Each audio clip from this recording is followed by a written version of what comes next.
We are tackling a very serious problem, which is the lack of real-time and up-to-date data on the environment and climate change issues in Mali. So we have built a mobile app that lets people and communities report environmental issues they are facing every day in their life, and snap a picture or record a short video and transmit that to our platform, and we use a bridge to transmit those data to the government and authorities. Mali, like multiple African countries, cannot afford climate change impact.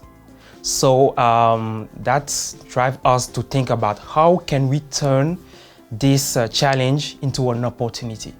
That's how we came up with the idea of MapAction, to report real-time and up-to-date data and reliable data to decision makers in order for them to make the good decisions.